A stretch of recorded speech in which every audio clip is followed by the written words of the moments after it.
دوستو آج ہے عید کا دن۔ ہماری مسجد میں عید نماز کا وقت 7 بجے کا تھا۔ جب آپ فجر کی نماز پڑھ کے آتے ہو تو آپ کے پاس بہت تھوڑا سا ہی وقت ہوتا ہے جس میں آپ کو تیار ہونا ہوتا ہے، اس کے بعد پھر عید کی نماز پڑھنے کے لیے جانا ہوتا ہے۔ پھر میں نے نہا دھو کے نئے کپڑے پہن لیے اور عید نماز بھی ہونے والی تھی، اس میں تھوڑا سا ہی وقت رہتا تھا۔ میرے ساتھ میں میرا کزن بھی جائے گا، اس نے کہا تھا کہ جب آپ عید نماز پہ جاؤ تو مجھے بھی ساتھ میں لے کر جانا۔ یہاں پر میرا کزن بھی میرا انتظار کر رہا تھا، اس کے ساتھ میں نے سلام دعا کی۔ پھر میرے کزن نے کہا یار آپ نے بہت زیادہ لیٹ کر دیا، عید نماز ہونے میں بس 10 منٹ ہی باقی ہیں۔ پھر میں نے جلدی سے اپنی ٹیسلا کو سٹارٹ کیا اور پھر ہوائی جہاز کی سپیڈ سے چلائی اور پہلے ہم اپنے چھوٹے کزن کے گھر گئے، وہاں پر وہ ہمارا انتظار کر رہا تھا اور پھر میں نے اپنی بائک اس کے گھر میں کھڑی کر دی اور مسجد بھی ہمارے نزدیک تھی، اس لیے ہم نے پھر پیدل جانے کا فیصلہ کیا۔ جب ہم مسجد میں داخل ہوئے تو یہاں پر ایک شخص مٹھائی بانٹ رہا تھا، اس کے اندر انہوں نے ٹافیاں، کھجور، لاچی دانے سب چیزیں مکس ڈالی ہوئی تھی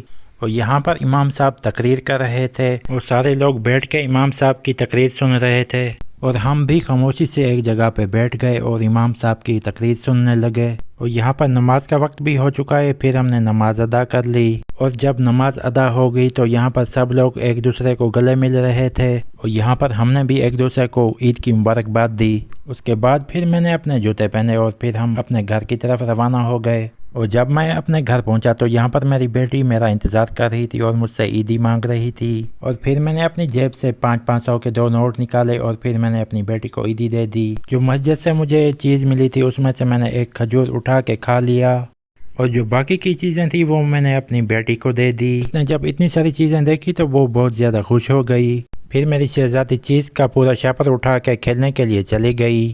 عید پر اگر آپ نے سوئیاں نہیں کھائی تو پھر آپ نے کچھ نہیں کھایا۔ پھر میں نے میٹھی میٹھی سوئیاں کھائی اور پھر خوب انجوائے کیا۔ اس کے بعد پھر دوپہر کا ٹائم بھی ہو چکا تھا اور گھر والوں نے چکن پلاؤ بنایا ہوا تھا۔ پھر میں نے اور میری شہزادی نے مل کر چاول کھائے اور میری طرف سے تمام دوستوں کو عید مبارک۔ مجھے تو چکن پلاؤ بہت ہی بڑھیا لگا، جو کہ میرا بہت ہی زیادہ فیوریٹ ہے۔ اگر آپ کو ویڈیو اچھی لگے تو جاتے جاتے ویڈیو کو لائک اور اکاؤنٹ کو لازمی سے فالو کر لیجئے گا۔